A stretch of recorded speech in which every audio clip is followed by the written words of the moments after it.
Ya, Shalom, Assalamualaikum, Om Swastiastu, Namo Buddhaya, salam kebajikan, dan salam cinta damai dari saya, Priyanto Zamasi. Bapak, Ibu, Saudari, apa yang dikatakan oleh Mas Permadi Arya soal diskriminasi yang terjadi di Indonesia, itu benar adanya. Kita akan coba dengarkan terlebih dahulu apa yang disampaikan oleh Mas Permadi Arya lewat video berikut ini. Itu tadi bab minoritas tertindas. Jadi saya bersaksi itu memang sedang terjadi. Tadi yang kedua apa? Pak Gembala izin? Diskriminasi. Saya hari ini juga bersaksi bahwa diskriminasi bukan cuma penindasan minoritas, tapi diskriminasi pun sedang terjadi. Bapak-bapak, ibu-ibu, mungkin banyak dari kalian yang tidak tahu begitu banyak pendeta di tanah air yang dipenjara karena mewartakan firman Tuhan. Tahun 2012 tahun 2012 ada pendeta Heidi Eugene dipenjara kena pasal penistaan agama. Tahun 2022 ada pendeta Gratia Pelo itu juga dipenjara karena penistaan agama. Kena pasal penodaan agama. Yang baru-baru ini 2026 itu ada namanya pendeta Yusuf Manubulu. Itu dipenjara kena pasal penistaan agama. Mereka semua dipenjara karena mereka dianggap menyinggung agama Islam. Bukan cuma itu. Mungkin jemaat sini tahu nggak bahwa bersama kalian di Amerika ini ada 3 apologet Indonesia yang harus kabur ke Amerika demi menghindari dipenjara oleh pasal penistaan agama. Tapi mereka semua tinggal di West Coast, di California semua. Satu, ada namanya Pak Saifuddin Ibrahim, pernah dengar? Jadi beliau komentar sesuatu, mau dipenjara, akhirnya terpaksa harus tinggal di Amerika, nggak bisa pulang. Ada satu lagi, ini terkenal, pasti kalian tahu, namanya Edis TV. Pasti pada tahu. Itu juga sama, Bu. Itu harus tahun 2023 Edis TV harus relokasi ke Amerika karena mau dipenjara, dicari-cari polisi. Ada satu lagi, mungkin kalau ini kurang terkenal, tapi namanya Sofiatul. Pernah dengar? Itu juga sama. Jadi saya bersaksi Pak Gem, diskriminasi itu memang ada. Nah, Mas Permadi Arya bilang bahwa sudah banyak nih pendeta-pendeta yang kemudian harus dipenjarakan karena melakukan penistaan agama, katanya Bapak Ibu Saudari, ya kan ya. Tetapi kalau misalnya Donditan, Ustadz Kainama, ada Zuma yang kemudian melakukan penafsiran ayat-ayat Alkitab dengan seenak udel mereka orang-orang ini nggak tersentuh hukum gitu loh. Jadi ini kan jelas diskriminasi, ya kan ya. Mereka yang dari Muslim yang mayoritas di negara kita ini, mereka kalau misalnya menafsirkan ayat Alkitab dengan ya sesuka mereka, itu bagi mereka adalah dakwah. Tetapi ketika kita sedikit aja ya kan menyinggung soal agama mereka, dan bahkan itu memang benar ada ayatnya dan sebagainya Bapak Ibu Saudari, yaitu namanya penistaan agama, dan hati-hati Anda pasti akan dipenjarakan. Ya, Bapak Ibu Saudari, bukan hanya itu saja. Soal warung makan babi saja, ya kan? Rumah makan mie babi yang ada di Sukoharjo ini pun harus ditolak Bapak Ibu, padahal sudah ada izin. Ini pun diskriminasi. Kita akan coba lihat saja kemudian ketika ada seorang RW bersama dengan warga yang ada melakukan penolakan rumah makan mie babi yang ada di Sukoharjo, yang sebenarnya ada jauh dari tempat pemukiman warga. Dan ini dia, kita akan saksikan videonya. Kegiatan hari ini yaitu menyampaikan pendapat di muka umum seperti ini sudah dilindungi undang-undang juga. Tetapi tadi dari pemerintah Kabupaten Sidoarjo di akhir-akhir jam kita sudah direspon, suara kita sudah direspon dan ditindaklanjuti. Dari yang awalnya rencana kita unjuk rasa di pinggir jalan, kita ganti jalan sore dan doa bersama. Aspirasi yang disampaikan mungkin Pak? Aspirasinya yang disampaikan tetap kemarin menolak adanya warung non halal. Dan kemarin tadi pemerintah Sidoarjo sudah merespon kita dalam saat ini dalam proses administrasi sesuai kewenangan pemerintah Kabupaten Sidoarjo. Itu adalah hak setiap warga negara ya. Hak warga negara untuk melakukan aksi ataupun orasi, itulah hak setiap warga negara. Cuman yang pasti saya sebagai pengusaha tidak menghalangi untuk orang untuk datang ke tempat saya. Seperti itu aja. Mungkin lebih detailnya mungkin akan sebagai tim PH yang akan Oke. Jadi terima kasih rekan-rekan media. Pertama-tama kami menghargai aspirasi warga yang menyampaikan haknya untuk berpendapat, karena itu bagaimanapun kan dilindungi oleh konstitusi. Sebagaimana tadi sudah kita ketahui ya. Dan infonya kan kemudian acaranya dialihkan menjadi pengajian bersama ya. sebetulnya. Jadi kami mengapresiasi itu, karena itu juga hak warga negara. Yang penting tidak ada tindakan anarki atau pengerusakan dan sebagainya.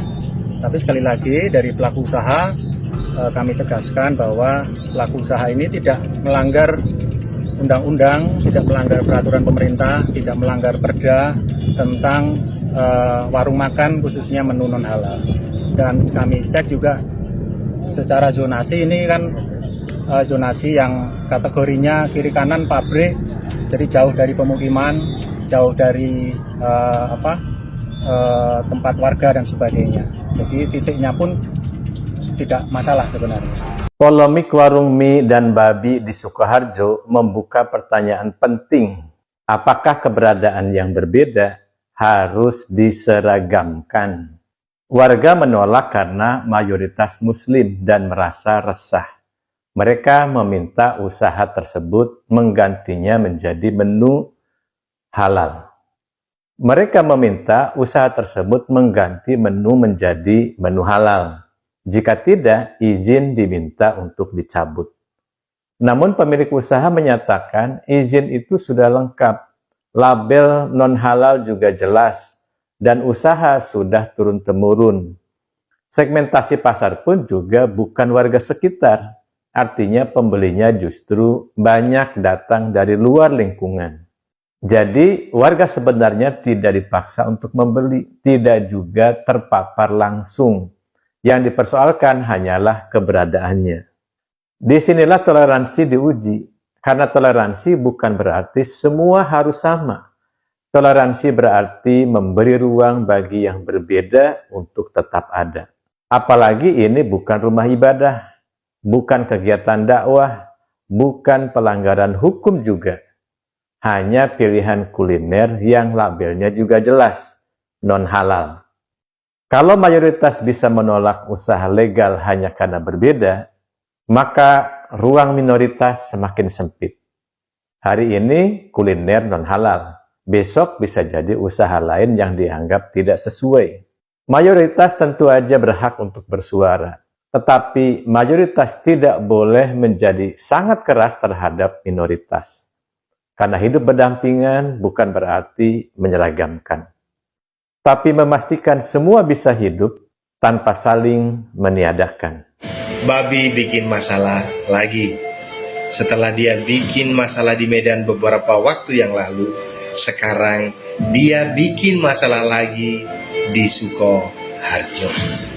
Tetapi dalam masalah ini dia tidak sendirian lagi. Dia berkolaborasi dengan mie. Akhirnya kasusnya menjadi mie babi Sukoharjo. Siapa yang salah?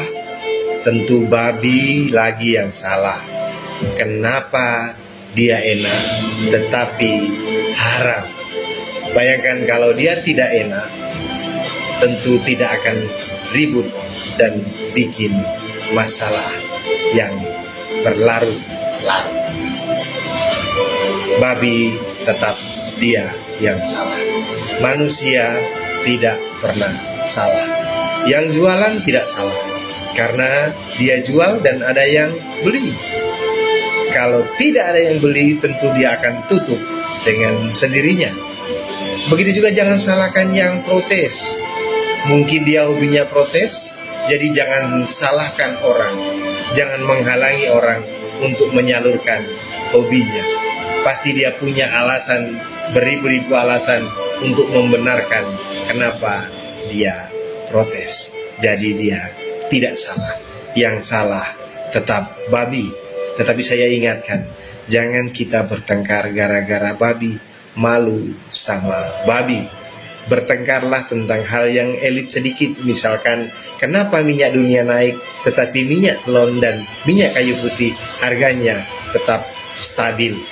Semoga masalah ini cepat selesai, yang protes cepat sadar, yang diprotes tetap sabar. Salam damai.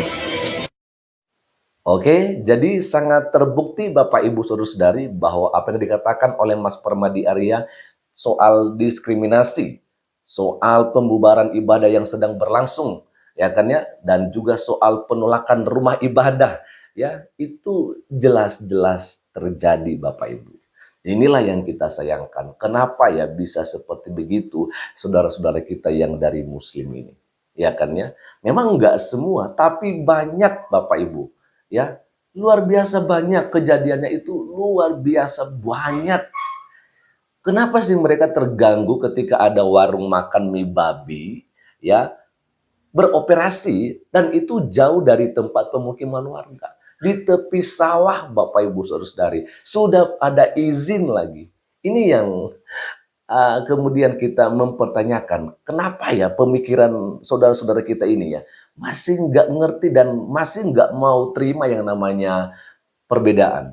Padahal dikatakan oleh lawyer Hardodi beberapa waktu yang lalu bahwa kita di Indonesia ini ya hidup berdampingan. Wah, berdampingan bagaimana? Berdampingan kalau misalnya kita ikut maunya kalian, ya kan? Itu maunya. Tetapi kalau misalnya kita hidup ya dengan cara kita sendiri dan itu tidak melanggar aturan atau undang-undang, itu kalian nggak senang. Karena seharusnya kalau udah ada izin dikeluarkan oleh pemerintah, rumah makan mie babi itu boleh beroperasi dengan seperti biasa, ya kan ya? Karena dia mau buka warung di situ, karena tujuannya itu, targetnya itu bukan Muslim tentunya.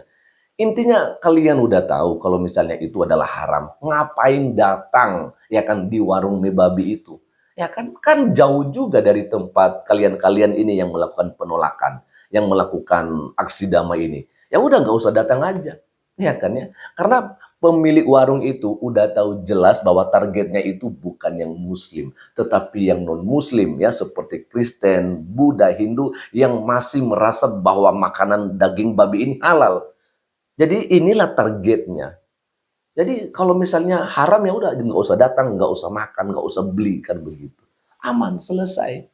Tetapi ya ini semua memang yang terjadi di Indonesia. Di Medan pun beberapa waktu yang lalu juga ditolak ya atau dihimbau oleh ormas kemudian ya kan ya agar penjual daging babi di tepi jalan itu ya harus disingkirkan, ditertibkan katanya. Kalau boleh diberhentikan dengan permanen.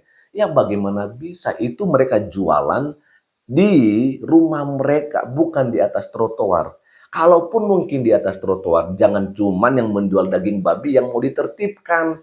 Penjual-penjual yang lain juga harus ditertibkan, sehingga tidak terlihat diskriminatif seperti begitu. Ya kan ya? Jadi ya jelas apa yang dikatakan oleh Mas Permadi Arya benar adanya. Bahwa diskriminasi itu masih terjadi di negara kita ini. Itu aja dari saya. Dan kiranya Tuhan Yesus Kristus memberkati kita semua. Shalom, Assalamualaikum, Om Swastiastu. Namo Buddhaya, salam kebajikan dan salam cinta damai dari saya, Perianto Zamasi.